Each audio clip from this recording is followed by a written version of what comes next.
Welcome, everyone. District 31, which I'm used to saying, District 45, District 53, District 65, and all of our other fellow Toastmasters. Thanks for joining us this evening to have a great panel discussion about the realignment of these four districts into a new District 31 and a new District 53. We are going to be running a panel discussion this evening run by our moderator, Linda Starr, our former region advisor as well, and panelists who are the realignment committee members are going to be here to answer your questions. But I hope you brought your questions as well, because there will be a section at the end, as you can see in the agenda, to ask your questions as well. Get all of your questions answered about what is going on with you as a member, your club, and your district with the realignment. I'm Christian Austin. I am the District 31 Program Quality Director, and it is a pleasure to be with all of you this evening.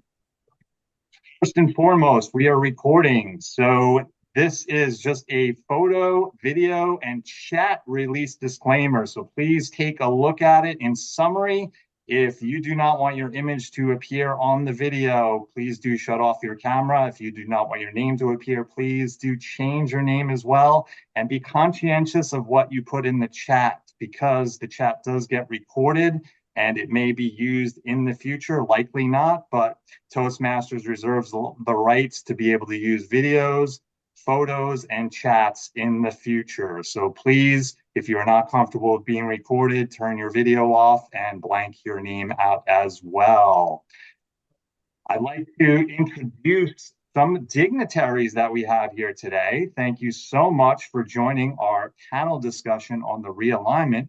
First and foremost, we have our President-elect Stefano McGee, a District 31 member as well. Please give Stefano a warm welcome for joining us this evening. We also have our Region Advisor, Lisa Q. Please give Lisa Q a big round of applause for joining us for this session as well. And we have Dawn Frail, past International Director. Please welcome Dawn as well. Dawn, thank you for joining us. And anyone who I have not announced is probably on the panel, and they will be introduced later on. So if you see somebody in the audience that has not been announced as a dignitary, don't worry, they will be introduced later. But I will open the floor up if there was anyone that I did miss.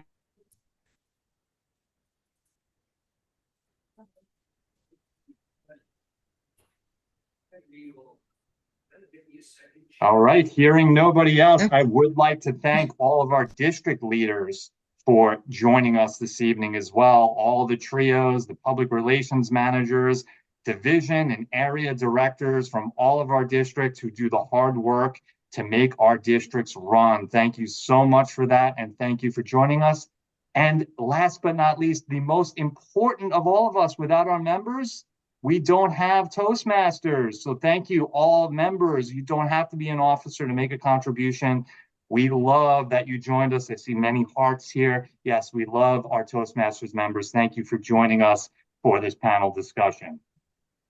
I'd like to remind everyone the Toastmaster core values of integrity, respect, service, and excellence.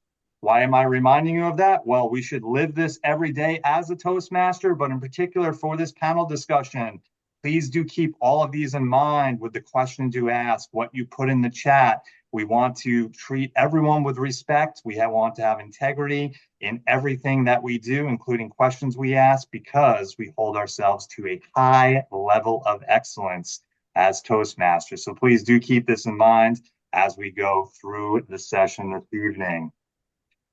We get started with our moderator. I'd like to announce for District 31 and for everyone here as well, District 31 is familiar with the surveys that we have at the end of the session. We would love to have your feedback, and the panelist and moderator would love to have your feedback as well for how they did. What did you like about this session? What is an opportunity for growth? This is what we do in all Toastmasters meetings. including panel discussions that we host at the district. So please do stick around and take the survey at the end. For District 31 members, this would count as 1 hour of a COT elective. It is not full credit, but it is your COT elective credits. Without further ado, I would like to announce our moderator this evening, Linda Starr, DTN Past Region Advisor. Linda Starr, she joined Toastmasters in 2006. Her home district is 83, where she's a member of 3 clubs plus 1 club in District 65. She has served in every club officer role in addition to district officer roles and conference chair, newsletter editor, parliamentarian, and district leadership committee chair. Linda served as a region advisor from 2023 to 2025. In this role, she worked closely with district leaders to help them on the path to success. Linda holds a Master's of Arts from the University of Pennsylvania and a Bachelor's of Arts from Rutgers, the State University of New Jersey. Professionally, Linda has served as account director and marketing communications director for several award-winning public relations agencies. Currently, she is an instructor at Keene University in Union, New Jersey, and Montclair State University, both in the communications department. Please give a round of welcome to Linda Starr, our moderator this evening. Thank you, and please come to the virtual lectern, Linda, to run our panel discussion. Thank you, Christian, for that lovely welcome. I am very excited to be here this evening with the panel and to hear about their different perspectives on the transition. We have people I will introduce in a moment. They're district leaders. And please, audience, if you have any questions, put them in the chat and we will cover them after the panel questions. So let me introduce the panelists to you. So we have 3 main committees, and we'll talk more about these as we go through. So on the District Transition Committee, we have 2 chairs. We have Tom Goodwin, District 31, Jeff Sobel, District 53. We have the District Leadership Committee chairs, Jen Tam from District 31, Avis Brody from District 53. On the District Alignment Committee chairs, we have Carly Cox from 31 and Kate Olson from 53. We are also privileged to have Elaine Rogers, who is the Group 12 Transition Committee Chair. And I should have said at the beginning, one of my favorite things to say is DTMs all. So let us start with Elaine. Elaine is a past district director, a past region advisor. She's currently a member of the District Joint Realignment Committee. In August of 2024, the Board of Directors of Toastmasters approved the formation of a District Joint Realignment Committee tasked with reviewing and redefining district boundaries across 70 districts in regions 1 through 7. The committee successfully reorganized 76 existing districts into 43 newly realigned districts, with an average of about 150 clubs. Welcome, Elaine. Thank you. Elaine, if you could start off by telling us why the realignment is happening and when this will all take place.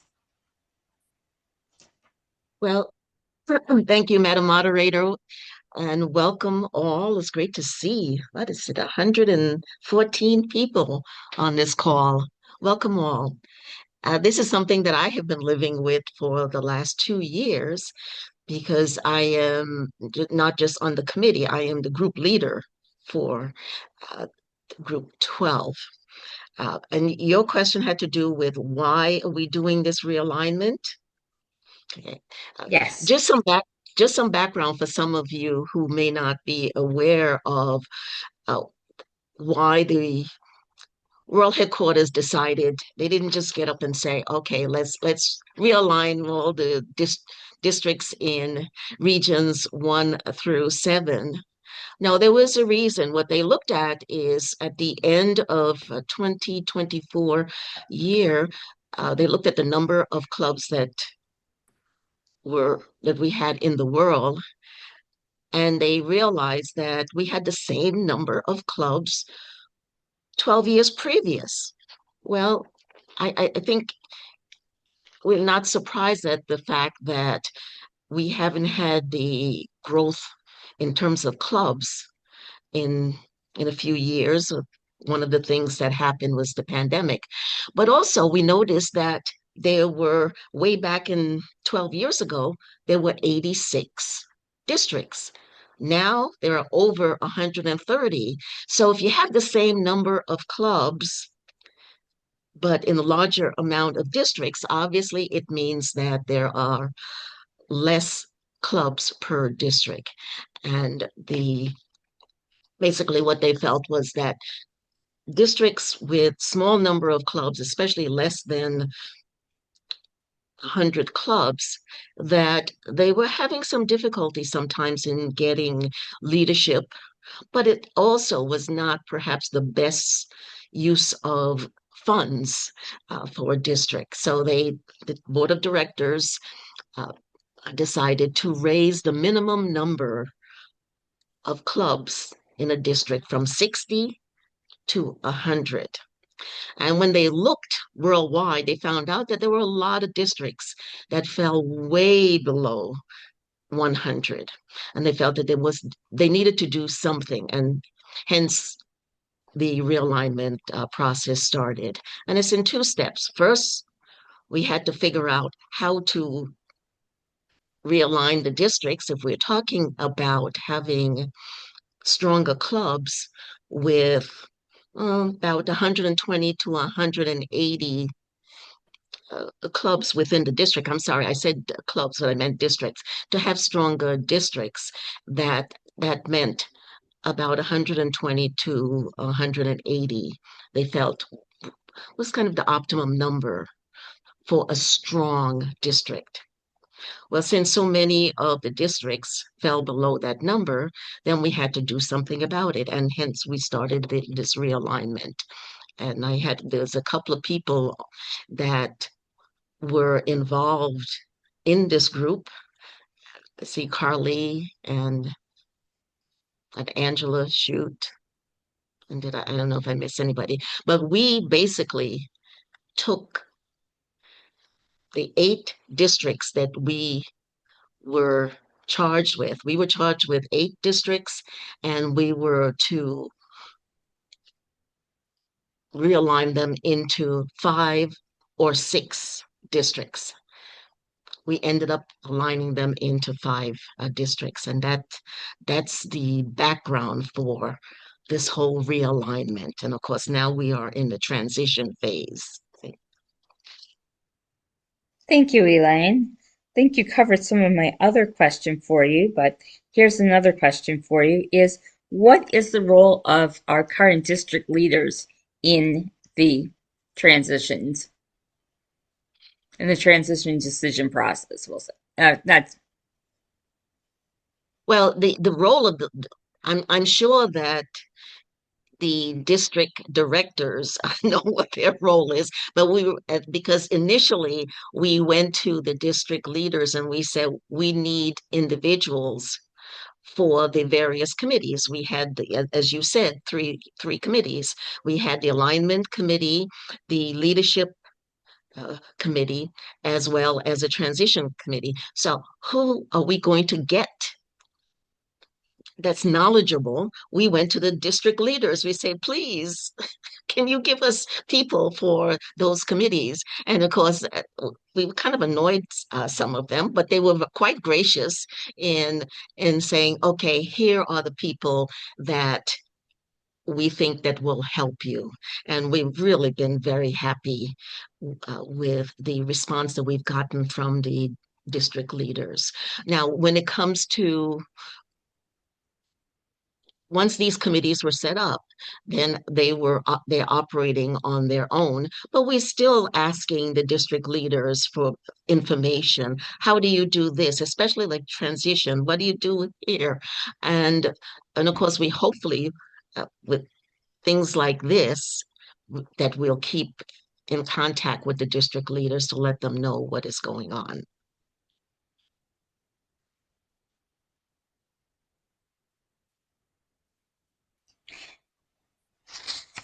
Thank you. So those are the existing trios and district leaders. What about the new district trios, the ones who are going to be elected in April, May timeframe? What is the question? What is their role in the transition? Oh, they have a big role, which is why Jeff and Tom are working so hard with their committees because now they have the responsibility for leading and managing these new realigned districts, which I think is really going to be quite challenging. Like, can you imagine? It's possible that a district director may have, as part of their team, people from districts that they've never worked with. So their role is to integrate the recommendations that will be presented by the transition committees, and really let's take these new districts forward. Terrific. And I'm sure many people already know the answer to this question, but for those people who don't know, can you tell us so which districts are merging together, are going to combine to create new districts? Oh, sure, certainly. Okay, like I said, we started with 8 districts: 31, 45, 46, 53, 61, 65, 83, and 119. And after long deliberation, we ended up with five districts. Okay, 31 and 45 merged to form, or will be merging to form District 31. And by the way, they are merging. There's no takeover. I just want to make sure that everybody Right. understands the wording. There's merging. We are merging. Okay.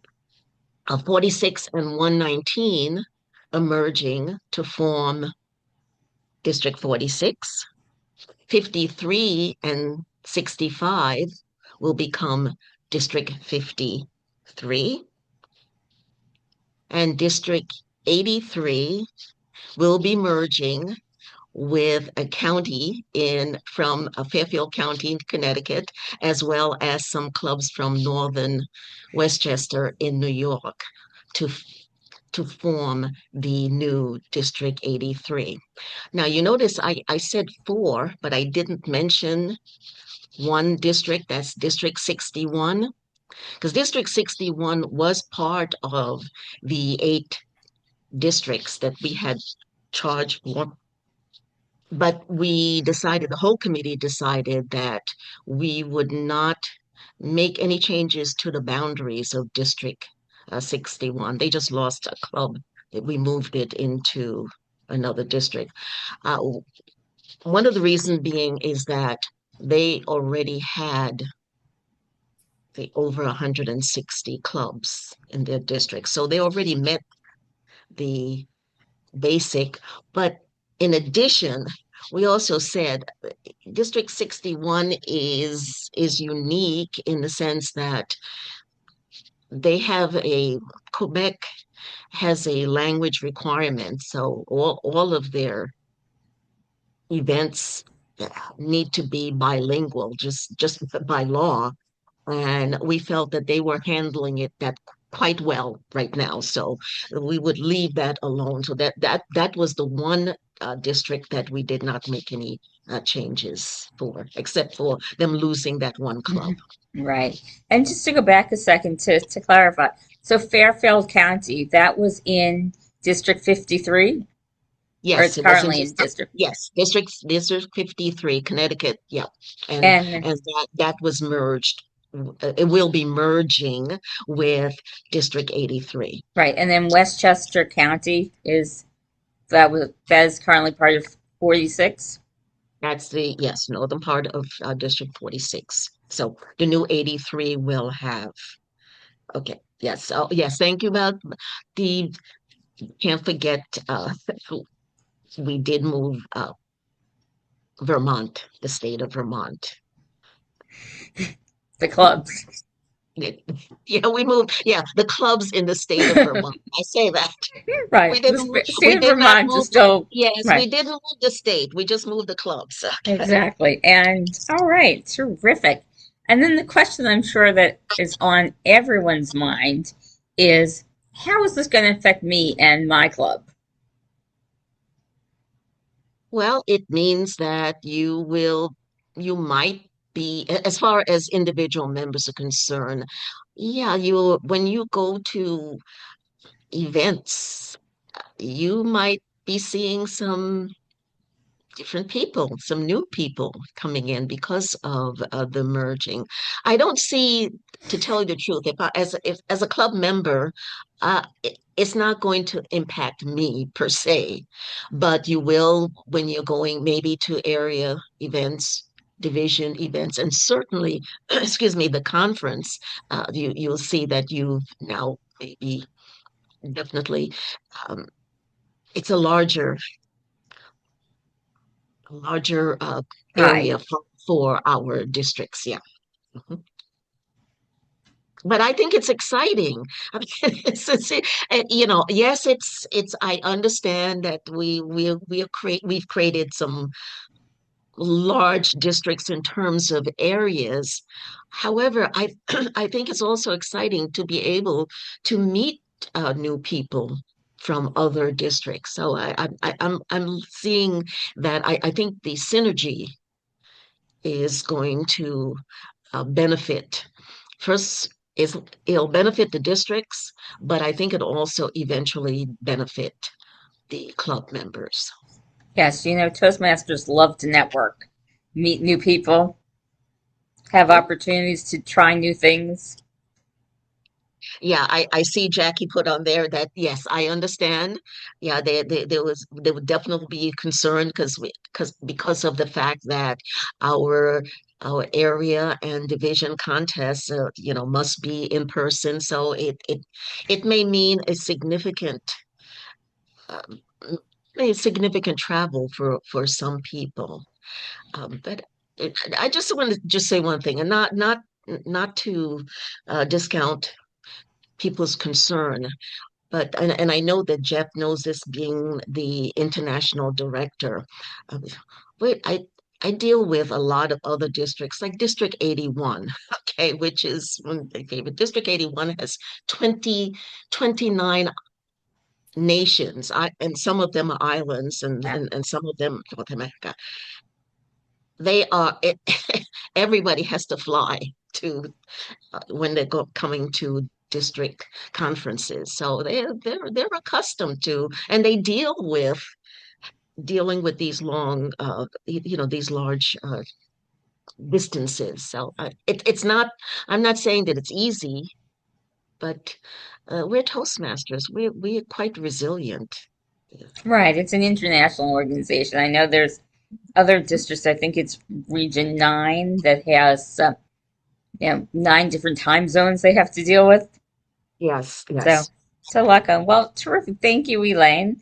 We will come back to you, but now we're going to move on to more specifics, and we're going to start with our realignment chairs. So, as I said before, they are Kate Olson and Carly Cox. Carly, let's start with you. If you could just tell us a little bit about what the role of the realignment committees are. Yes, sure, I can do that. Not sure how many people here are familiar with what the normal alignment committee is, but if you're familiar with that, it's exactly the same thing. The only difference is the scope that we're looking at this year. For those who don't know, every year we do an alignment of our districts. And what that does is looking at the clubs in the district and the divisions in the areas and figuring out how many divisions are we going to have next year and what are the areas going to be within those districts next year, because there are rules that have to be followed when you start a new year. So the rules are, first of all, there's a maximum number of 9 divisions per district that you can have, and then within that you for each division has to have at least 4 areas, and within each area you have to have at least 4 clubs in good standing, and you can have at most 6 clubs total. So those are kind of the factors that you have to have. And so obviously with, some clubs struggling, not being in good standing, new clubs chartering, the numbers and the areas within the current year will change. Now, with the realignment, obviously there's a whole new set of things. So for District 31 in particular, we've got 45 and 31 are coming together, except for Vermont. So we have to look and see, okay, with that, there were 4 divisions currently within 45. There are 7 within 31. That's 11. There's too many divisions right now.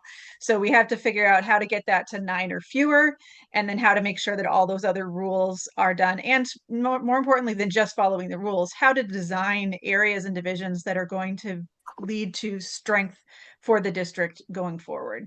So that's the basic approach of what the alignment committee, and each alignment committee is made up not just of myself and Kate as the chairs, but we each have then one representative from each of the current divisions across all of the constituent current divisions across the districts that are in there. So for mine, there's 11 people on my committee for those 11 divisions that I mentioned before.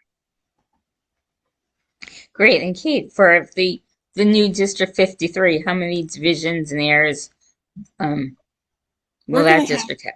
We're going to have 8 divisions, 34 areas.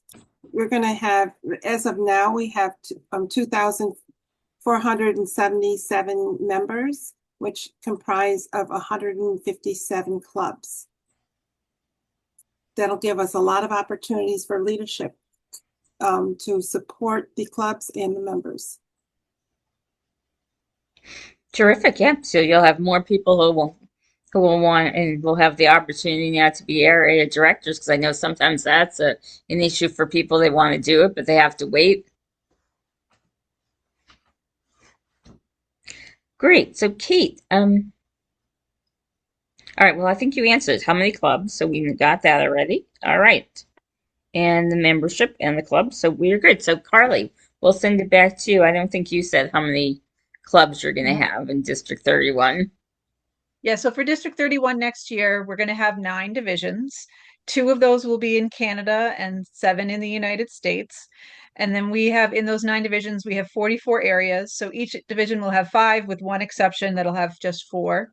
And currently, as of earlier this week, across the district, we are at 3,226 members in 27 clubs. Now, 15 of those clubs have 0 members, but we also do have 14 prospective clubs that have been included in the alignment. So the total aligned number of clubs that we have is 206.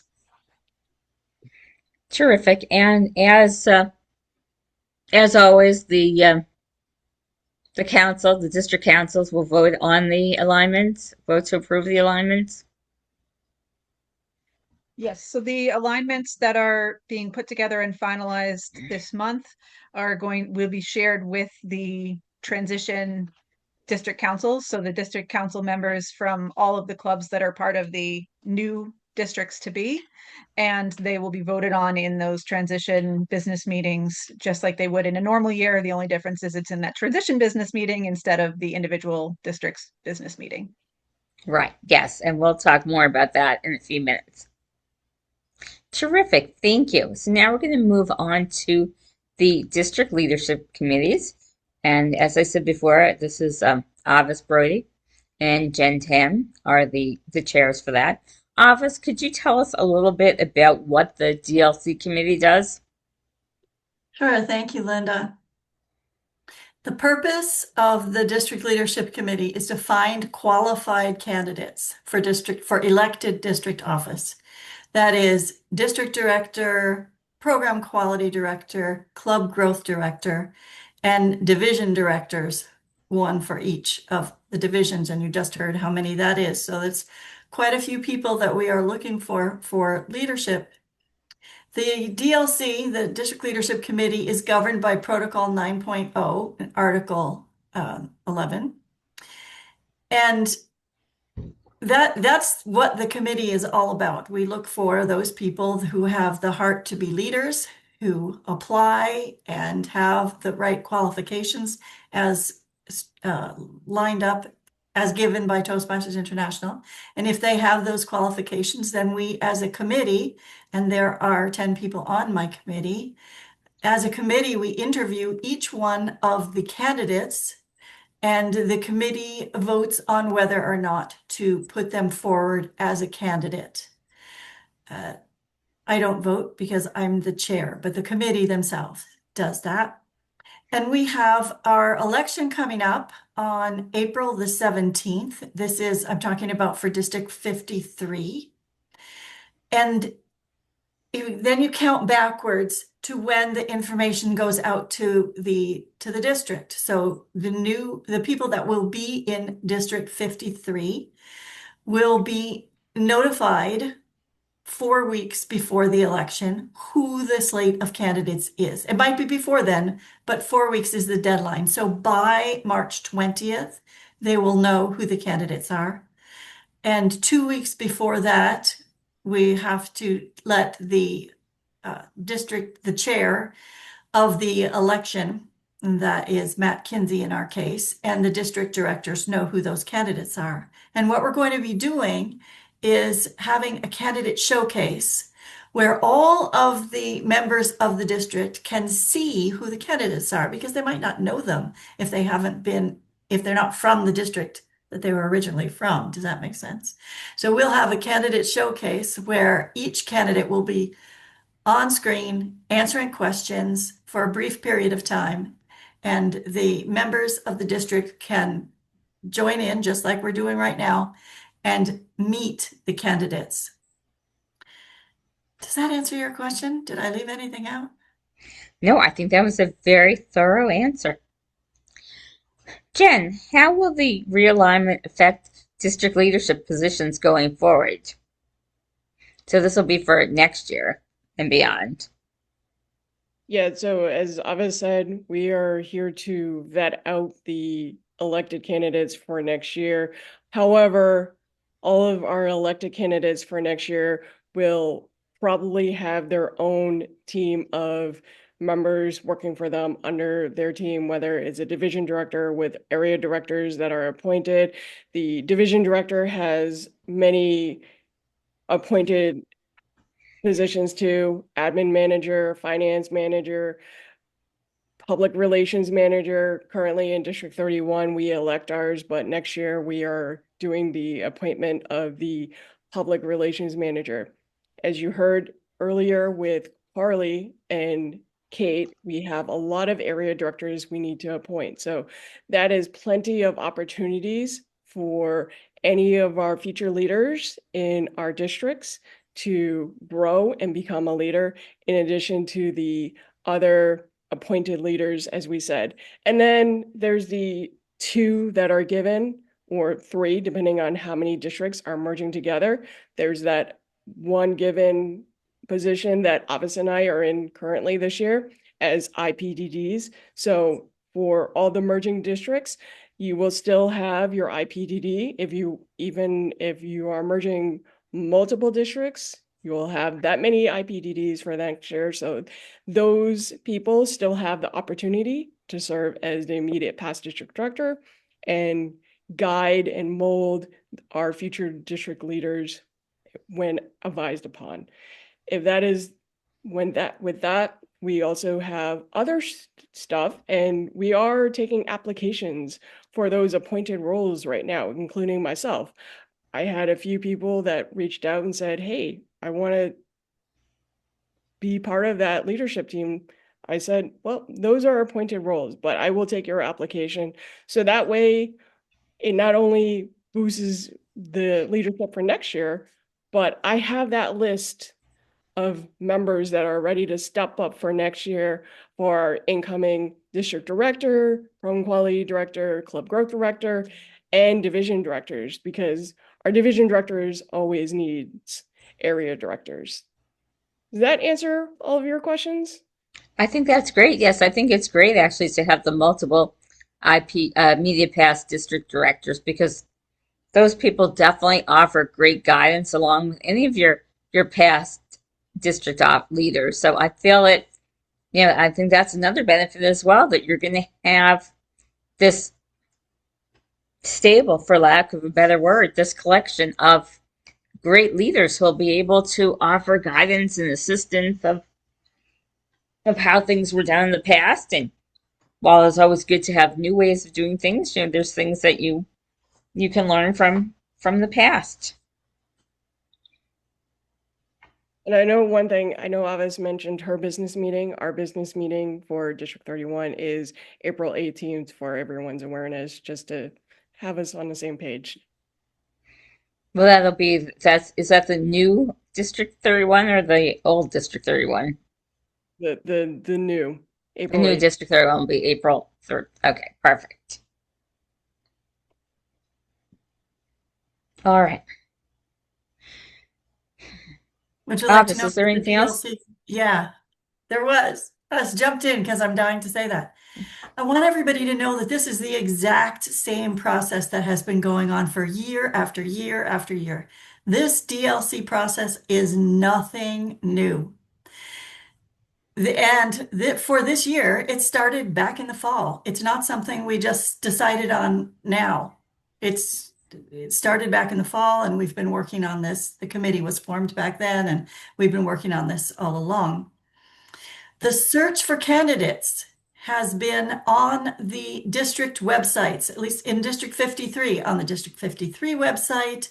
We have, as Elaine said, Vermont from 45, so on the District 45 website and on the District 65, 53, 45.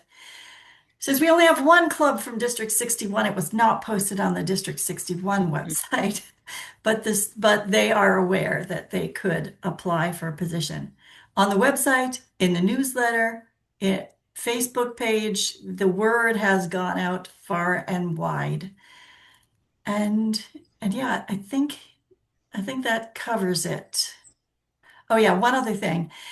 Some districts have for example, some districts vote for elect their some roles that other districts do not. The roles we talked about before, I think you touched on this, Jen.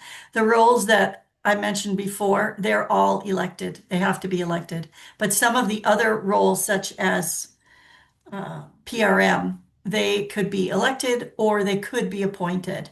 This year, they will be appointed, but the new trios, the new district officers will decide at their business meeting how that will be handled going forward, just to make it simple for everybody. Although it might not sound simple when I say it, it's simple. No, I think it's simple. The opportunities are still there. The districts are still going to operate as they operated previously. Yeah. But there is also going to be new opportunities. And I think that's why we're all in Toastmasters, right? We're Toastmasters where leaders are made. We start out, not to get us too off topic, but we join Toastmasters usually for our, to improve our speaking skills, and then we find out about all the great leadership opportunities, and we branch out into those. All right, Elaine, I want to go back to you for a moment, because Avis and Jen have been talking about the district council meeting for the new districts. And so I want to find out from you how these council meetings for the combined districts are going to be different from what we've thought of as a district business meeting, and so the districts, and also the districts they'll still be having their business meetings separately. Mm-hmm. Can you tell us a little bit more about how how that's going to work with the two business meetings. Well, the two, excuse me, the business meeting for the individual districts, they will be handling all the district business, if you will, except for election and the realignment. For the joint business meeting, those are the two things that will be done, only those two things. We will have the elections and the alignment vote, and that's it. Of course, we'll have reports from the three chairs, the alignment, the excuse me, the leadership. Of course, the leadership will already have given their report before the election, and the district transition committee chairs will then give their report on where they stand at the time. Of course, they're still going to be working on transition, but they'll give a status report. And that's all that will be covered in that joint business meeting. Okay, and I'm sorry, I just wanted to say one thing else. I know this might be a question that you're going to ask, is that unlike the other business meeting, which is handled by the district team, there's going to be a dedicated joint business meeting team. Will be led by either a past international president or past international director. They'll be responsible. They'll be the chair of that meeting. We will have credentials committee. We will have some, technical individuals for the election, running the election tools. We will also have a Zoom team, and we will have an admin manager for that team, and that is the team. They may or may not be individuals that are outside of the districts, but most likely we'll be taking folks from the districts, especially for the Zoom master, and we will be talking to the district directors to try to determine, whose Zoom are we going to be using, whose election platform will we be using. and so the past international leaders, they'll be running these meetings and they'll be coordinating, putting them together. Yep, yep. I'm actually working with the four business meeting chairs right now to recruit the committees. They will be, and they're being trained on how to handle this, so that we make sure again that it's run very smoothly, because there's no second chance on this meeting. And who, for the clubs, for the members on the clubs, who's going to be voting at these meetings?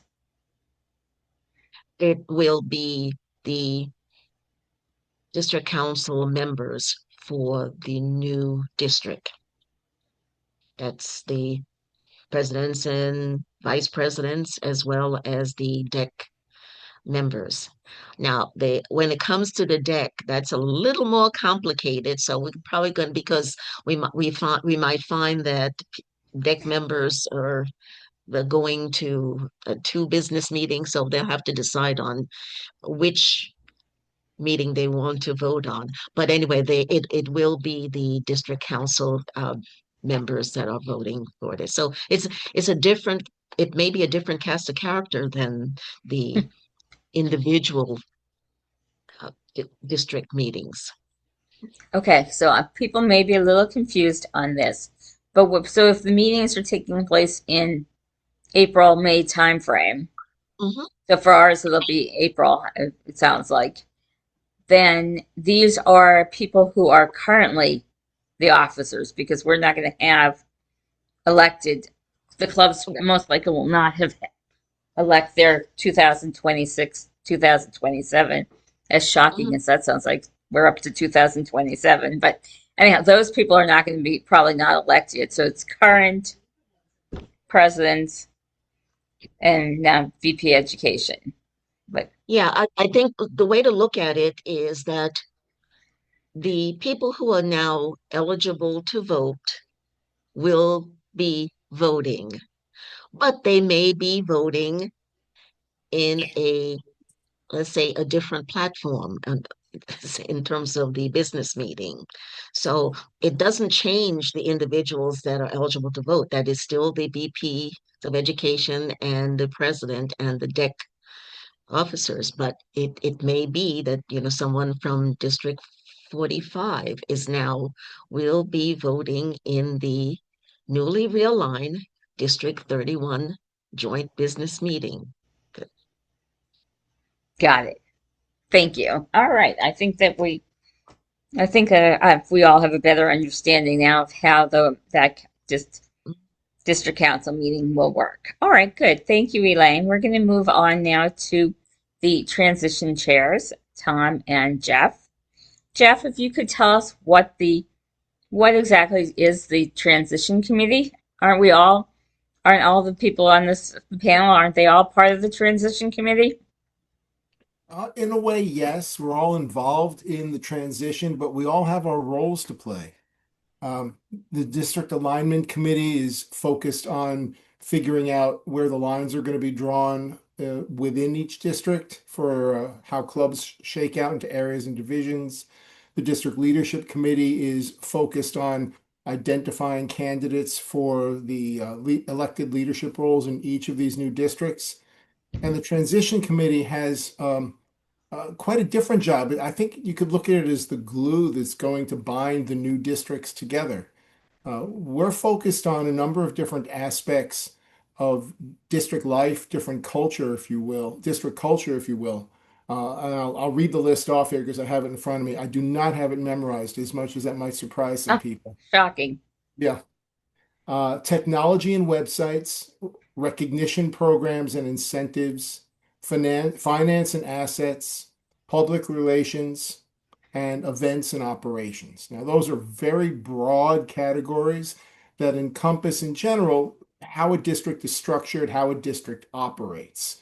It also encompasses things like culture and history. Awards, in particular, come to mind as something that a lot of districts get very passionate about and want to see continue over time. So Tom and I and all of the other district transition chairs have committees of people who are experts in these areas or know the experts in these areas and are pulling out all the information that we can from each of the districts we're associated with. Now, we have already put together a draft of current state. So we've gone through all of these aspects, taken a look at it, captured all the information, and it should be, if it hasn't been already, shared with the trios that we're working with. I know from my committee, the representatives have gone back to the trios for review and make sure that we've captured as much as we can. We know that things are going to come up as we go, but we've worked to capture as much as we can. Now the hard work begins, where we look at what we've captured and try to figure out what is the new district going to look like. Are we going to take one from column A and one from column B and put those together? Or maybe there's something new and different that districts haven't done yet, but might represent a best practice going forward, considering geography and cultures and whatnot. So there's a lot of work left to do in this, but I can assure you that we are looking at where each district is culturally and doing our best to meld those so that we have a unified district moving forward that is a bit of both, bit of all the districts that are being merged into each one of the new districts. Sounds exciting. I think it's always interesting to see, that like, right? Right? How I won't take us too off topic, but club culture, district culture is one of my favorite topics. How every club's a little different, every district is a little different, and when you start combining, it's I'm not going to footnote this because I don't remember who said it, but somebody on the committee, the panel, when we were discussing this, said it's almost like a marriage where you take the two parties together and you say, oh, well, we always did this for Thanksgiving. Really? Mm-hmm. We always did that for Thanksgiving. And then you decide how this new family is going to celebrate Thanksgiving. Yeah, I guess we're going to stay home for Thanksgiving. Right. We go to your side, our side? Okay. All right. Terrific. Tom, so how will the existing and incoming leadership of the new districts work together during this transition process? Well, thank you for that question. The transition is going to happen very similar to how it happens every year. Every year we elect a new set of district leaders, and the old district leaders transition their information to the new district leaders. So the club growth directors pass all the information on prospective clubs onto the new club growth director. Well, in this case, it would be maybe 2 or 3 club growth directors passing the information onto the new incoming officer there. Same happens with the program quality directors, the district directors.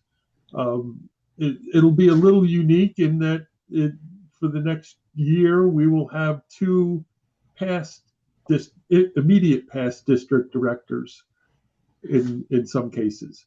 So the transition happens the same. It's just that it's maybe 2 or more people transitioning the information into the new coming officer. But we do the transition the same way. We'll hold district leader training the same way, well, in a similar fashion. So the transition happens like it does every year. It may just be a little bit of a bigger data gathering. Well, I think that's great. I mean, I think for the incoming club growth directors and the PQDs and district directors too, if they have more people to give them guidance and information, it sounds like it might be, not that it was difficult before, but it might be a little easier on them to have a bigger data dump, if you will. Yeah. All right. Can I, Linda, can I say something just about the Certainly. transition? What we're trying to do is to make it easier for this new team on July 1st. This is a team that we don't know who's going to be on that team. It could be a combination of people from 2 or 3 districts. But we want to make sure that instead of them having to sit down and say, "Oh, okay, which website should we use? Where's the bank account? Okay, how are we going to do the events that we have done?"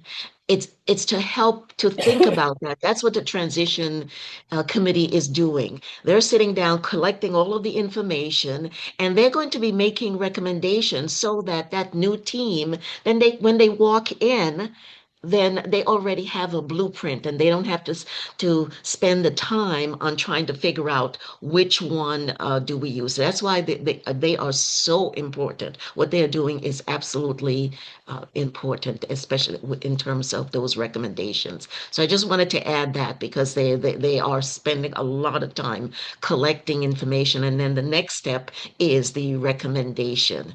Does a new team have to take the recommendation? No, they don't. But at least they have the information to begin with. Right. Thank you, Elaine. It sounds like, and Jeff, you can comment on this as well. I think that it sounds like that, right, we don't need to start and to rebuild, we don't need to, whatever, reinvent the wheel or rebuild the car. We can take various parts and put them together and, not be scratching our heads saying, okay, what do we do now? How is this all going to work? Because the transition committee is doing a lot of that logistical legwork for them. Yeah, that's exactly right, Linda. The transition committees will have a fair amount of knowledge and recommendations built up. We're going to have a final report that's going to be issued and passed on to the newly elected district leaders so that they have the large amount of data and information that we've gathered. Plus, neither Tom nor I are going to be going away. We are not moving to Argentina after this is done. we're going to be sticking around and helping the new trios, the new district team manage this change. Now, I think it's pretty evident to say that this is going to be a big change and it's going to stir up a lot of emotions in people as we move forward. So we have to make sure that we address both the minds and the hearts of all the members as we take this.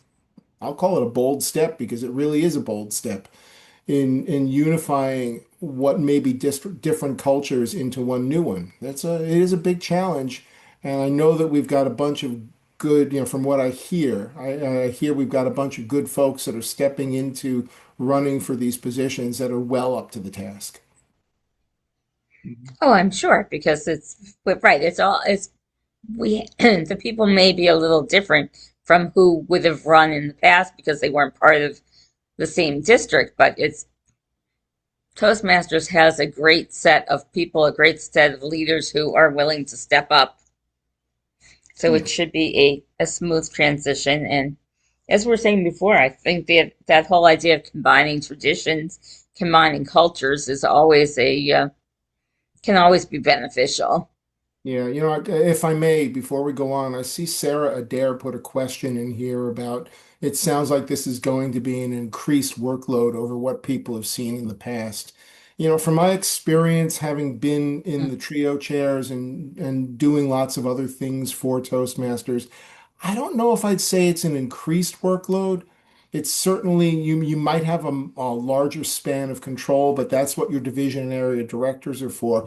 I think it's going to be a different workload, a slightly different focus this year. Not necessarily bigger in some senses maybe, but the things we're going to be doing this year during the transition might be different than what we've done in the past. Yeah, you're setting a new. I don't know how to exactly say this. We had a foundation, so each district had a foundation, but now we're kind of building on that foundation, strengthening that foundation. Yep. I'm really thrilled to see on a personal note that most of the districts, actually all of the districts, are moving from somewhere between 60 and maybe 80 or 90 clubs back to what it was a few years ago, where most districts had well over 100 clubs in their bullpen, if you will. I think we'll find that there's going to be a lot more resources available to staff all of these activities, generate more interest and engagement along the way as we bring more folks into it, even with a larger geography. Good point, Jeff. So, Tom, speaking of that, so if people are excited, as you can tell, this group of people are all excited about this, how can people get involved? Well, we've been promoting this work ever since November. We've been asking those with the relevant district experience in these 7 areas that we've talked about, the technology, the leadership training, recognitions, public relations, the district events, all of these areas we've been looking for the people that have the relevant knowledge from all districts for these. And we're still looking for some people. We've had some people who have participated for a bit and then had to step back. And there are some opportunities going forward. As Jeff said, a lot of the groundwork, the data collection has been done, and we're just working on the recommendations going forward.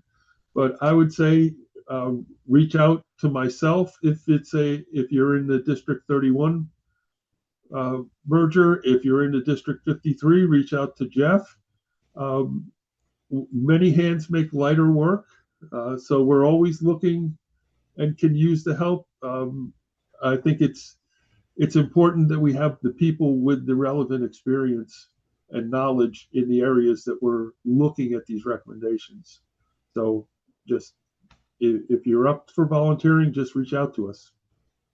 Terrific. I'm going to ask one more question of both, all 3 of you, Jeff, Tom, Elaine, if you want to chip in as well. We've covered a lot of ground here, but is there anything that, as you're listening to each other, is there anything that you think that we missed that you want to add? And if you don't, that's fine too, but just Anything that's popped in? Tom, you look I'm- ready to say something. I'd like to. I'm going to frame this in a way that Simon Sinek would like. I think every district does the same work. What we do is the same. We all run bank accounts. We all run websites. We all run club officer and district leader training. How we do it is different. We use different providers. We use different technologies. What we in the transition team are doing is we're looking at how it's done in all these areas and searching for the why. Why is this district doing it this way? Why is this district doing it their way? And then looking at the combined district and saying what makes sense for going forward. How should we be doing this going forward? And finding that why for the new district is that's how I see the work of the transition team. Yeah, I want to add something else because I think this is probably going to be important as we start moving through this transition. And we've alluded to it, but I think I want to say it a little more clearly. This is going to be a big change. There's a lot of things that are going to be new and exciting and different. And we as human beings tend to be wired to resist change. Yeah, it kind of goes back to the limbic system in our brains, that old caveman mindset where we want to keep ourselves safe from saber-toothed tigers and whatnot. So change represents a threat. Change stirs our emotions and causes us to want to act in ways that the logical part of our brain might be able to reason out if we were able to engage that before we let our emotions take us in a different direction. So no, I'll step back off my emotional intelligence soapbox here and talk more I'll talk in a different way. I think it's important that we exercise patience with the new district leaders as we move forward. There's going to be a lot of ground to cover, a lot of plans to be made, a lot of things to communicate, and a lot to execute. And I guarantee you things are going to be missed along the way and have to be rethought and redone. So when you start seeing change come through, and if you feel like, wow, that's not what I expected, I hate this, or boy, I'm so mad at our new district director because they decided to do this, I encourage you to take a step back, take a couple of breaths, look at it through a different logical eye, maybe offer some suggestions in a positive, supportive way, like we tend to do as Toastmasters, and help with the transition so that we can all make it come out better than we would if we didn't if we were doing it separately. And remember our core values: integrity, respect, a dedication to service and excellence along the way. It's going to be a core part of what we do. Absolutely, and look at how that's resonating with the audience. Look at all the reactions. Thank you, Jeff. My pleasure. All right, Elaine, any thoughts here? No, I think both Tom and Jeff said it quite well. The only thing that I would say is that to expect a little bit of a chaos. Yeah. Who doesn't love chaos? It whenever you have change, it's always results in some chaos. What we're trying to do, especially with the transition, is to minimize that chaos, but it will still happen.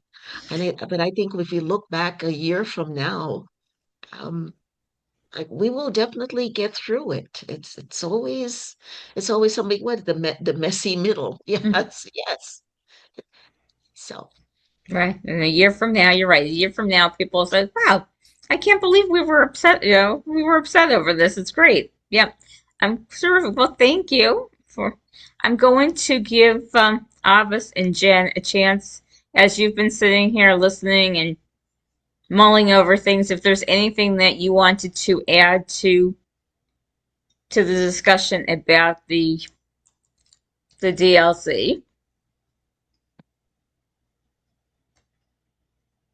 Well, there's always the need for future leaders. Just because let's say somebody didn't know that there was an opportunity this year, and maybe they didn't have exactly what it took to have that opportunity. For example, speech contest, international speech contest, you have to have 2 levels in order to compete. And if you don't have them, then you better do it and compete next year. Same thing here. Maybe you didn't have what it took to be a candidate this year. So work for it next year. And this coming year, you could perhaps be an area director. We're going to need lots of area directors. It's not too soon to throw your hat in our direction, Jen's and mine, so that we can make a list of those. Those are not elected positions, but when the elected positions come in place, they're going to need to know who their leaders are, boots on the ground at the club level, and that's the area directors. So do what you can to help your clubs in your area. That's one thing. Yeah, and to pick off of what Avis said, maybe you weren't qualified to do something this year. Maybe next year you're not quite there yet. However, all of these leaders that will be appointed, elected, they all need help. They can all use an assistant. I know that for a fact. They can all use an assistant. We often talk about division director assistants, area director assistants, but I don't think they're utilized enough. And this is one way to do that, especially if maybe you are virtual, you can't travel, but you can do a lot of emailing for someone. You can be an assistant for the division director, area director, maybe even one of the trio members. So there is a lot of opportunity. And I think because we're coming together, we still need all hands on deck. And even if it's the small roles that you're taking on, maybe virtually from home or in person, however you look at it, however you want to do it, I think there are plenty of roles for everyone. Agreed. Very exciting. Very exciting. I'm excited. I'm excited. Are you excited, Linda? I'm Linda's on mute. but she's Yes. excited. Yes, I am very excited. All right, I'm going to thank you. Yes, there are always opportunities, and I don't know if he's here or not. That's what I was doing. I was trying to find whether or not Stefano was here, Stefano McGee. But Stefano McGee has said, probably many of us have heard him say that in Toastmasters, you don't have to be qualified to take on a role. There are some qualifications, but if you're interested in something, you can learn it. I love saying that Toastmasters is a learning laboratory. All right, terrific. Thank you, Avis and Jen. Kate and Carly, I'm going to give you the same opportunity. If there's anything that you have been mulling over that you want to share about the alignment process or the opportunities related to alignment, the new realignments.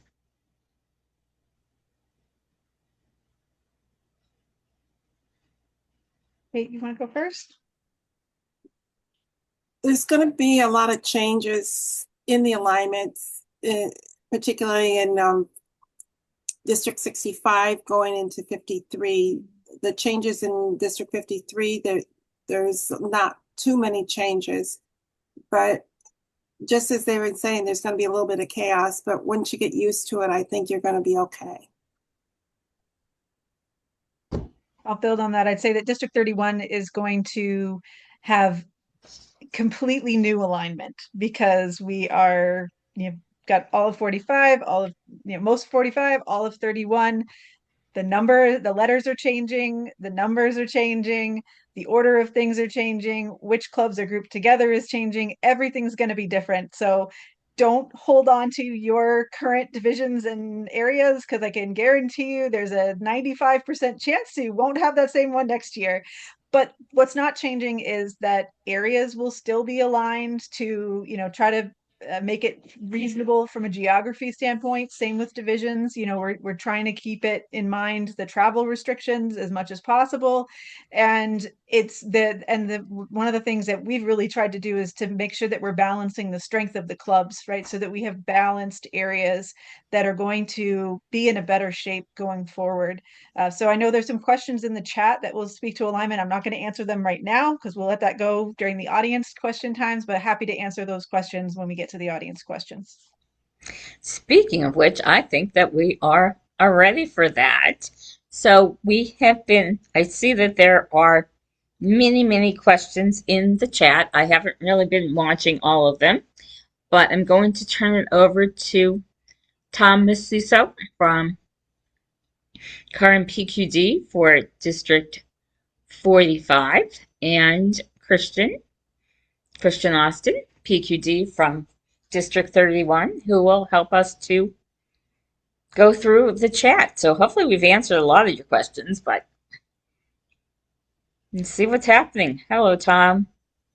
Linda, thank you very much. I've enjoyed the session so far, and the chat has been on fire, if you haven't been noticing and been watching. So I'll get to as many as I can get to. I will try to combine some that are similar. And Kristen, did you want to participate with this with me, or how would you like to do this? You take the lead. You are the chat Okay. moderator. All right. There's one from Sarah here. It said, over the years, we have experienced an increased reliance on repeat district officer leadership. There is with this consolidation of districts, there could be an increase of this reliance. And so what are the plans at different levels of leadership, like district level and above, to try to reverse this trend and try to encourage new leaders?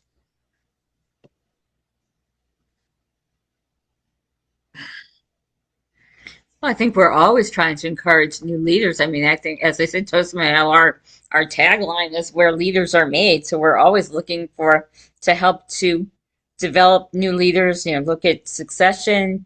Who's gonna be next after we're done with our current positions. So that's not going to change. The core values of Toastmasters, the foundation for what we do, how we do it is not going to change. And there'll be new opportunities because you're going to have new people in your district. So that should open up the funnel for new people to get involved. Well, I guess I was just thinking with just districts being so much larger, it's like that it might only be those who are like those who have done leadership before. They might be a little more willing to step up rather than like somebody taking on something new. They might feel intimidated if things are larger. Linda, can I ask, maybe the DLC chairs might have a sense of, folks that are, did we get a lot of repeat leaders, or do we have new folks who are looking to take on the challenge of that this year is gonna bring? I personally did not have a lot of repeat. There were a few for division directors. I will say that for division directors, because obviously if you're in the trio, you're probably going to be running again.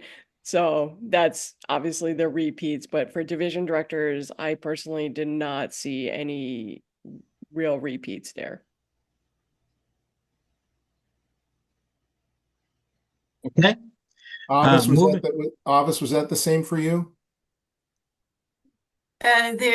There's always going to be people that are going. Sometimes you get into leadership and you just want to keep going. So then you apply for role after role and you stick with it. I think that I wish I had the question in front of me.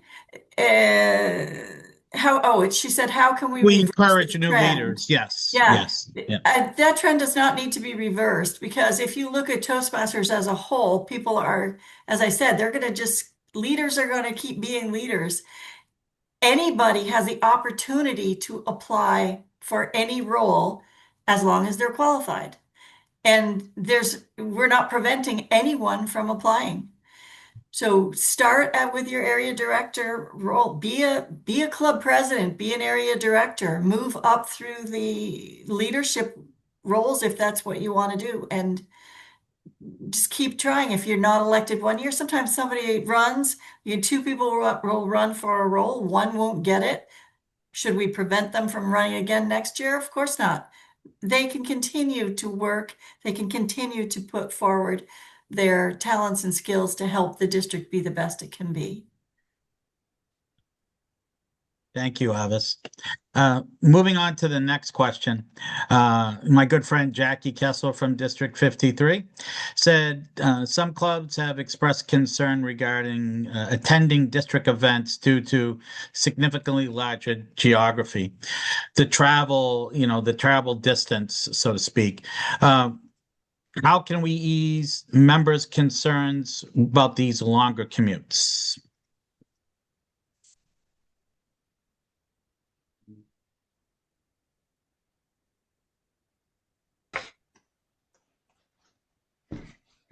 I can speak to that a little bit. I think that one of the differences between the two districts that I see is in their budgets.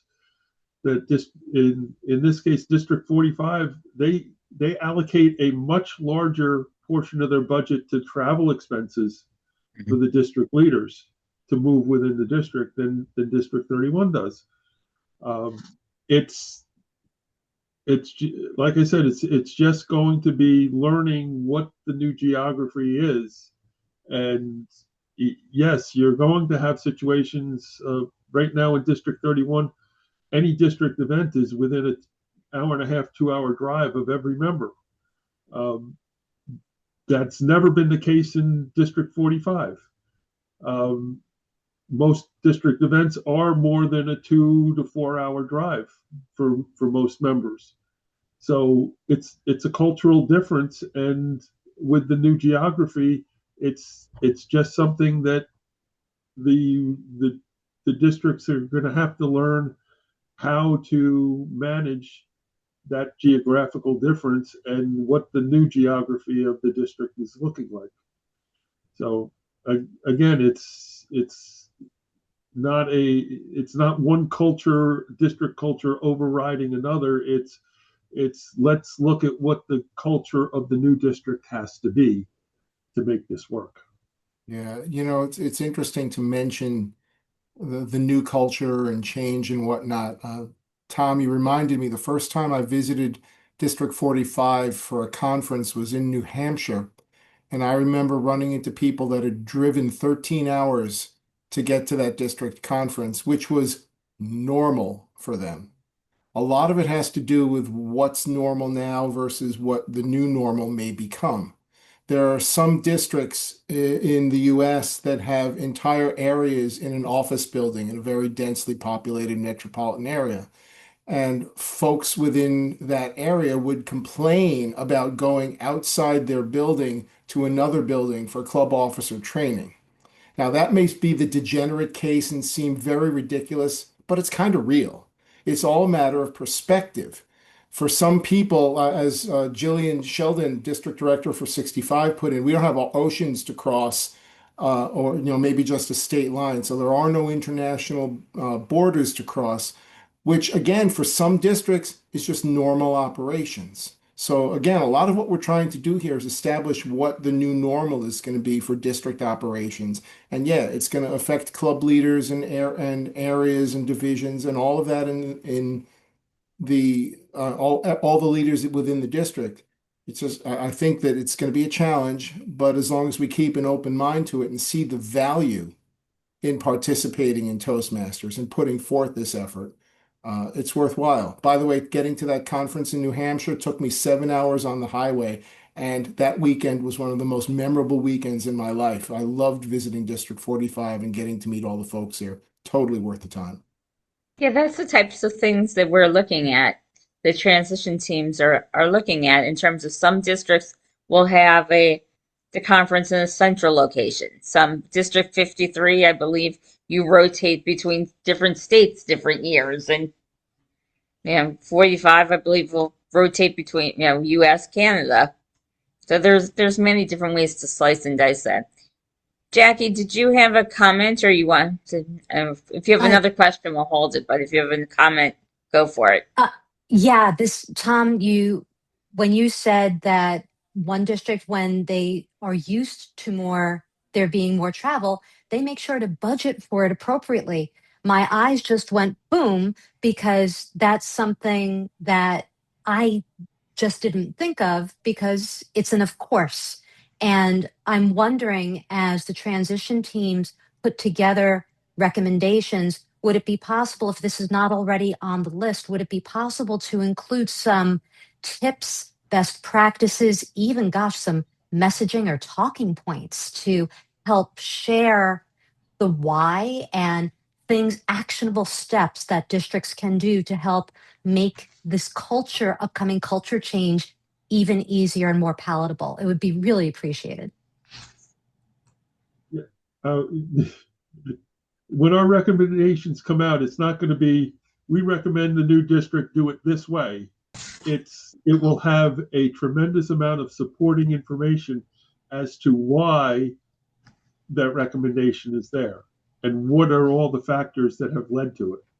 So yes, it's not going to be a bullet list of recommendations. It's going to be a pages long document with the supporting data.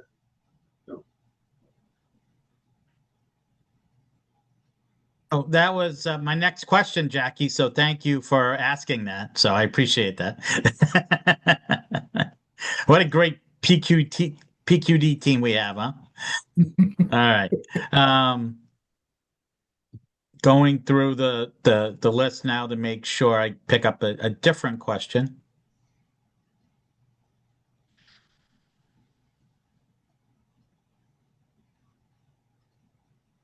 There is a question from past District Director of 45 Crystal Cobb.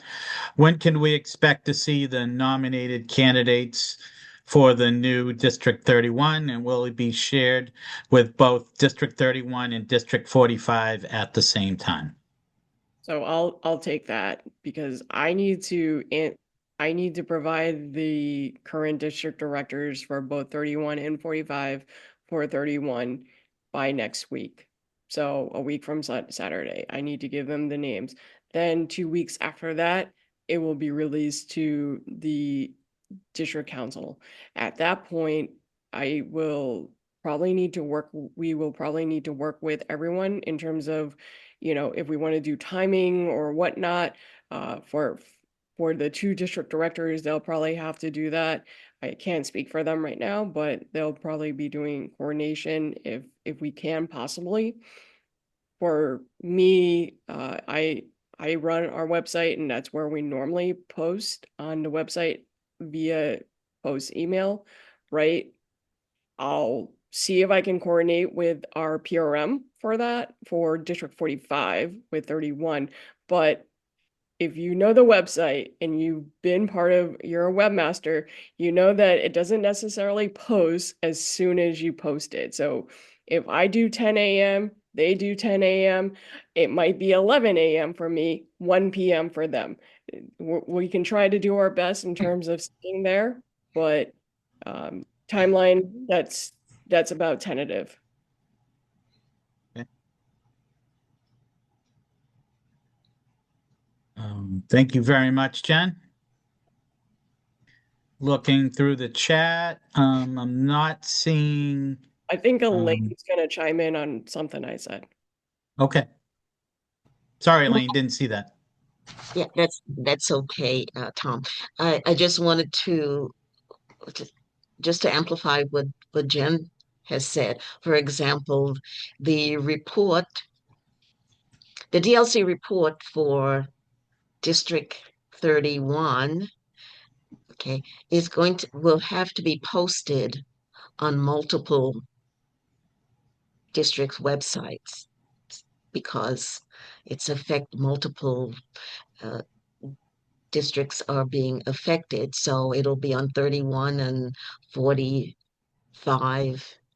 And what else is 53?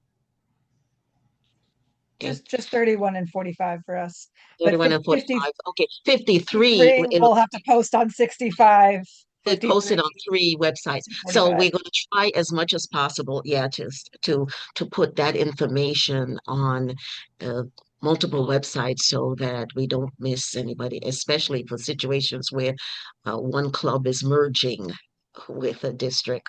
We need to make sure that they get the information too. And my good friend Sam Otto suggested that we send out a frequently asked question using some of these questions and answers because there is a lot of good information here. And even though we had a lot of people, not everybody was here that needs to know this. So I assume there'll be FAQ completed from this. Maybe that goes to Kristen or. There will, Tom. We have the companion is running right now, which will capture everything, and we will create a list of FAQs and the video as well. Excellent.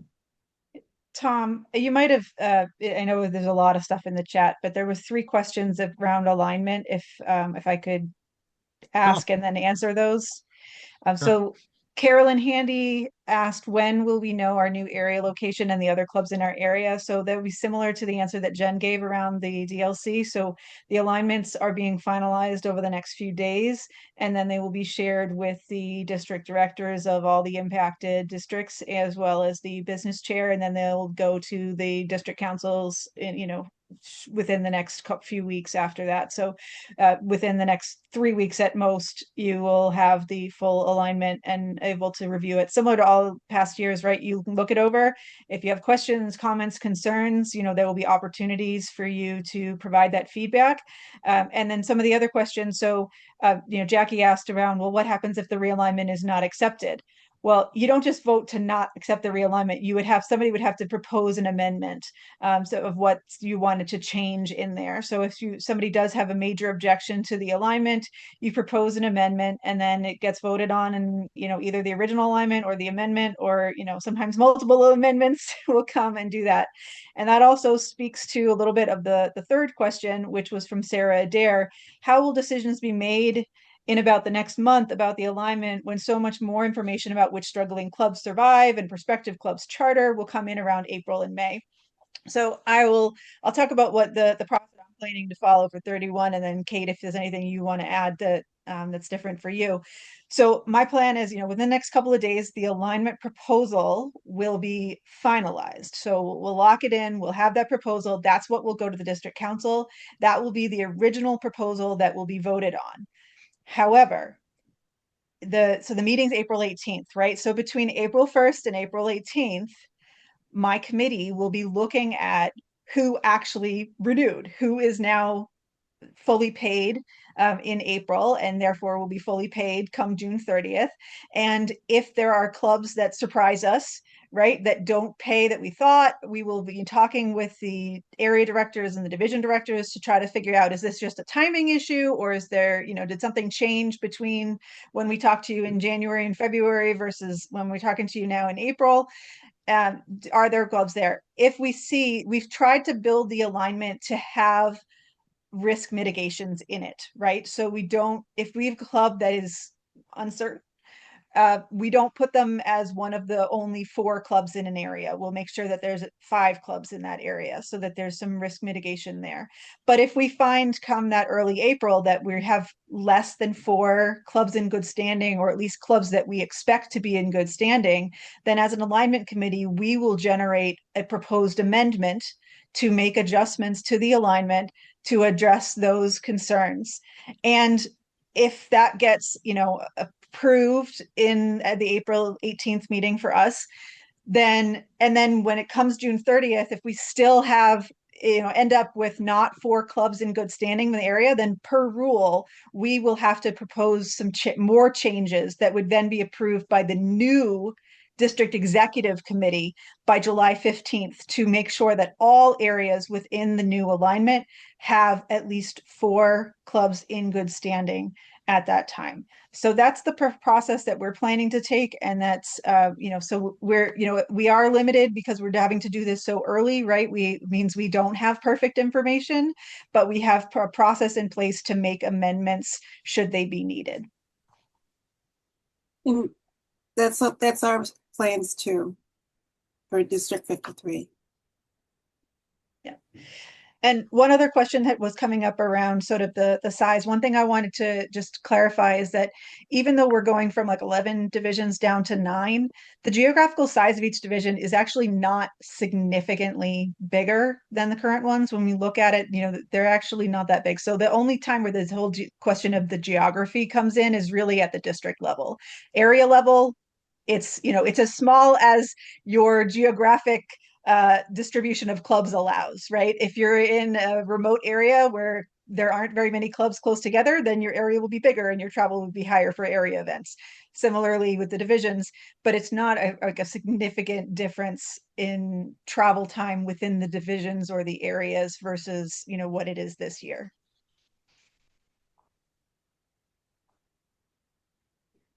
And I think, Barb, you probably have a follow-up question since you were one of the people asking some alignment-related questions there. Yeah, Carly, I think you answered it in the last few seconds while I was after I'd raised my hand. But I know that in area-wise, it's much easier to try to, in general, it's much easier to try to coordinate them geography-wise. Did you find so far that even in the divisions, so will a division, say, have an area that might be in Canada and one that's in the United States? So I will say that we as District 31, before we even got to the point of aligning clubs, we made a decision. We talked about what our philosophies would be. And one of the philosophies that we came up with in District 31 is that we would not have a division that crossed the border between the countries. So we have 2 divisions that are fully in Canada and 2 that are fully in the United States. Now, the one exception is if we have a fully remote club, meaning a club where there is no real geographic center to their members might even be in a totally different part of the country, those could go anywhere. So that is the one exception. But for any club that has some kind of geographic center, all the Canadian ones are in 2 divisions, all the US ones are in the other 7. Oh, good. That's good to hear. That was a concern for myself. So thank you for that, Carly.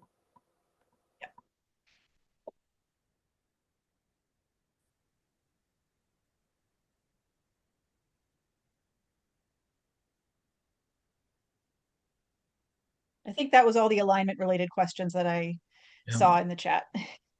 Going through again, there's a lot of chat questions, so going through all of them, and I don't think I missed any, but I could have. So if anybody has a question that they would like to ask, please go ahead and place it in the chat, and I'll get right to it.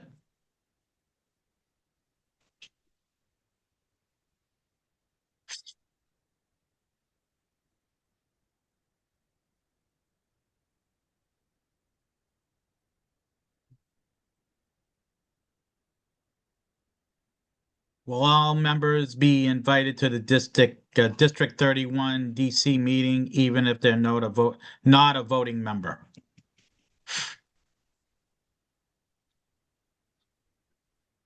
Yes, you're allowed.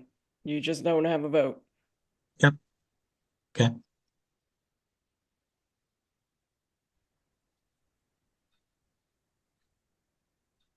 And there's a good one here that just came on. When will the changes be effective on Toastmasters.com? I assume the dashboard. I mean, the official realignment is effective, in the new Toastmasters year on July 1st. But as we know, when will the dashboard be updated? Probably several weeks after that. Yeah, it usually takes them about 3 weeks before they close out June. because they're usually inundated with new clubs in the month of June that need to be processed and all the educational awards and everything. So it's usually about 3 weeks. And I might have missed this, but there was a question that said, how about the District 53 meeting? Will all members be invited? Same question for District 53.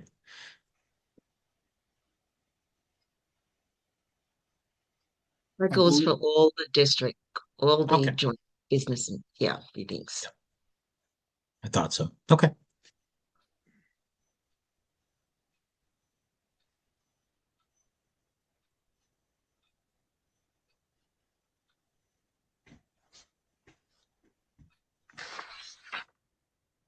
Okay, so at this point, it looks like we've covered most of the questions.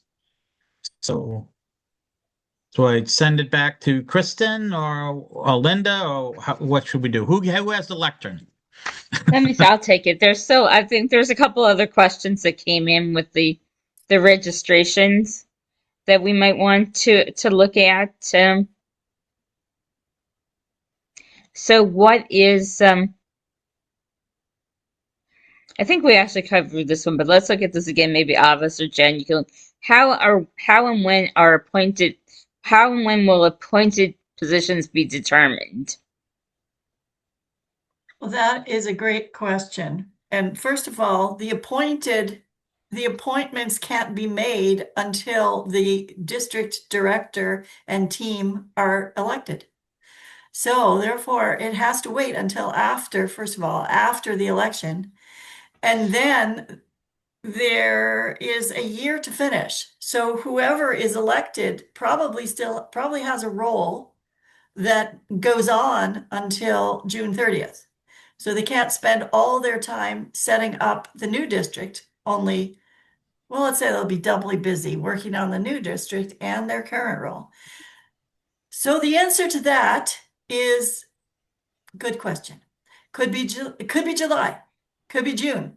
Probably would be by June, because probably training for area directors would take place in June so they could hit the ground running on July 1st. But you remember that you have to actually let somebody know that you're interested in one of these roles as an area director. So you need to reach out to Jen for 31 or me for 53 so that we can put your name. We both have a list with people that have expressed an interest in serving as area directors. And if you're thinking about it, put your name on the list, and then you could always change your mind later, but just get on the list now. Yeah, I say get on the list. The earliest will be April 17th, like 9 p.m. for 53, and noon on April 18th, 31 at noon. But I mean, they're not going to be appointing you then. But I will say that's the earliest. But as Ava said, it's probably not going to be until like June or even May. May is probably the earliest. Right. But Just think. We're taking those applications right now for the appointed roles. That way it's easy to help them. We give them the application, they get to look at it. They don't have to reach out to people. Right. I don't remember the exact numbers now, but if we're looking at approximately 45 area directors, and if that takes time, and to go through the due diligence, to interview people, to vet people, so be kind to your incoming trios. All right, I have one more question that came in. I don't think you'll be able to answer this, Jeff. It's not a trick question, but I don't think you'll be able to answer it. But I think you can give this person some guidance on this. When the new districts are formed, where will they hold trainings, contests, and conferences? So I think the question is more, what's the determination? Yeah, that it's an interesting question. I could probably talk about this as if I was the district director coming in, because that's really the way it's going to play out. Is the transition chairs are going to work with the new district team to help them get a better grip on the geography, the culture, and all the bits and bobs. We may make recommendations on how they want to hold trainings and conferences and whatnot, but bottom line, each district is going to need to do the analysis on who's where, what's going to best serve the members, and make decisions about that going forward. Of course, also with budget constraints and all the other factors. So there's no one answer to that. I guess similar to what others have said, it's going to depend on how things look and what the incoming district leadership decides. I would imagine, my guess is that there will be some kind of a mix of remote and in-person trainings, like a lot of districts have started to move to. I imagine, yes, Doug, you're absolutely right. Zoom will never go away. It's going to be a part of what we do. Although I think most people would agree with me that there is tremendous value in meeting in person as often as we can, because that's where we build relationships. That's where the heart of Toastmasters really seems to lie. That's where the most progress happens. But yes, there's no definite answer for that. But the new leaders will be responsible for figuring that out with some support.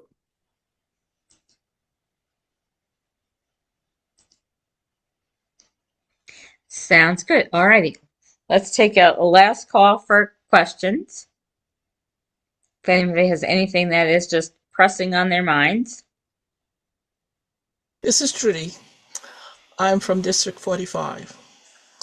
It's just a general question. When you're looking for leadership and you have people in the position of leadership, when you're starting off, yes, you do get training, but along the way, I would say, let's say in the next year or the years to come, people want to be able to think about the different positions. Have you thought of encouraging shadowing of the positions by people within the club? If they want a better understanding, not to wait until you have to choose or select or encourage a person to want to do the position, but encourage shadowing of the position after the person is in the position. You know, the year is coming up. They like to be able to have some of probably those people within those Toastmasters within the clubs that want to try their hands at this. But if they shadow the person, not actually doing the whole work, but shadow them and get a better understanding of what it's all about and can ask questions, then they're better ready in their head for all the positions that you have available to have some shadowing of some sort. Okay, good question. I think that Jen was talking about this earlier, that there's generally opportunities, and again, it's up to each district to decide how they're going to do this, but generally there are opportunities to be an assistant area director, an assistant division Yes. director, or to be part of the club growth team. So there are those types of opportunities where people can learn about the positions. And then generally before, again, up to each district, but usually the DLC committee will have I'm sorry, that was repetitious and redundant to say DLC committee. Usually the DLC will you have a meeting where they go through and they explain what the positions are. Thank you very much for your answer. It's indeed right to know that you need to know what it's all about, but shadowing will make the club even stronger. Right. Thank you. So District 31, we've had an area director shadowing program in recent years, and I think that it has had some success. I would say one thing is, if you have an idea like implementing a shadowing program or anything like that, make that be your HPL or DTM project. Go to the districts and say, hey, I want to do this, and raise your hand. There's so many informal positions that can be created to help you with your projects and help the district with areas that are of need. And so I think that if there's somebody in the new District 31 who wants to refresh that area director shadowing program or implement a shadowing program for other roles, let us know. Any of us who are in sort of these current leadership roles, sure that the incoming district director would love to have that role get refreshed and have more people come in. Thank you Yes. very much. I think it's a really great thing to do. And who knows, I may step into the ring. Good. And Thank you. as Jillian, if she's still here, would say that, there's always checkout pathways. There are always opportunities for HPL projects and other projects where you lead a committee, do this. There's opportunities there to leverage those projects for the good of the district. So I want to give a little summary if I can. Great meeting, everyone. Thank you to all the panelists. Thank you to the audience for Linda, your. before you summarize, just Bruce has his hand up. Oh, I'm sorry, Bruce. Go ahead. Yeah, I know you got about 4 pages of people because we have, what is it, over 104.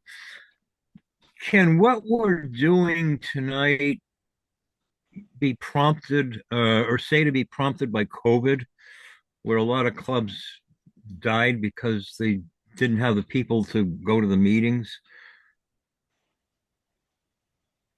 I'm going to put my hand down. Or is it hard to say? I think it was partly COVID. I mean, there's a lot of reasons why people leave Toastmasters. It's, life happens, priorities change, people move, there are many different reasons, but the anecdote is to have quality meetings that people can attend. Ralph Smedley would say people learn the most in moments of enjoyment. So if you have meetings that are enjoyable and offer value, people will stay. Give a plug for Moments of Truth. Take the time as a club to look at, sometimes we don't see what's the forest for the sake of the trees, something like that, where we say, oh, that was a great meeting. And then you have somebody who comes in as a guest and says, oh, I wouldn't join that club. Nobody said hello to me. So sometimes you just need to take that time for the perspective. But it's a great question, but it's really not. It's a little off from what we're talking about. But thank you, Bruce, for the question. All right, so I do want to give us. I think that there's still. I mean, there's more to summarize than what I'm going to summarize, but I think these are some of the key takeaways. I love this quote from Tom. Every district does the same work, but how we do it is different. And I think that's going to become more evident as we start combining districts and creating these new districts. We'll find new ways of doing things that will be for the benefit of the members, because really that is what we're all about, is how we can help our members. Talking about preparing, one of our goals is to prepare next year and future leaders, and helping them to find out the why different districts are doing things in different ways and how they can figure out the best ways for themselves. From the member perspective, most things are not changing. You will still have your club meetings, your evaluations, your table topics, your prepared speeches. Beyond the clubs, you'll have your contests, the training, your conferences, the international convention. That's all still going to be there. Pathways, it's all going to be there. There'll be more opportunities because we'll have sorry, I have to put the glasses on and off. There'll be more opportunities to lead. There'll be more opportunities to network. Then we spoke a little bit about how change is scary. We need to educate and communicate with our members so that as we rethink things, they'll understand the why, what's happening. Try to reduce whatever chaos could be coming. And whenever I hear that, reduce the chaos, I think of those insurance commercials with the guys like, I'm mayhem. If you don't have the right insurance, you could have mayhem. So we're trying to be, these transition teams, we're trying to be that preparation, that insurance, so that we don't have mayhem and chaos.